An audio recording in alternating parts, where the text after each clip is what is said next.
நேத்து நைட்டு 12 மணிக்கெல்லாம் டான்னு எங்க ஆளுக்கு போய் பர்த்டே விஷ் பண்ணிட்டேன்.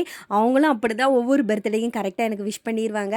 சரி பர்த்டேக்கு வந்து காலையிலே கோயிலுக்கு போயிட்டு வரலான்னு சொல்லிட்டு அப்படியே போயிட்டு வந்து, இன்னைக்கு வந்து ஸ்பெஷலா ஏதாவது பண்ணலாமா? பிரியாணி அப்படி அந்த மாதிரி ஏதாவது பண்ணலாமான்னு கேட்டிருந்தேன்.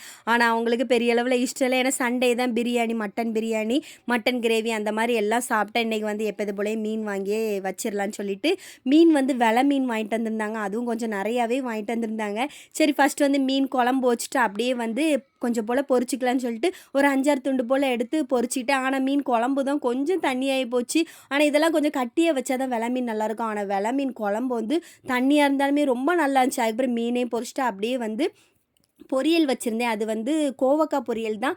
ஆனா பாதி என்ன முத்துனதா இருந்துச்சு. கொஞ்சம் போல தான் தயாரிச்சேன். அத அப்படியே கூட்டும் வச்சுட்டு, அதுக்கப்புறம் மீன் குழம்பும் வச்சு ரொம்ப நல்லா சாப்பிட்டாச்சு. இன்னைக்கு நல்லா இருந்துச்சு. அப்படியே வந்து ரெட்டப்பனைக்கு தான் போயிருந்தோம். அங்க போய் காஃபி குடிச்சுட்டு கொஞ்ச நேரம் அப்படியே பேசிட்டு இருந்தோம். நைட்டு வந்து கேக் மட்டும் கட் பண்ண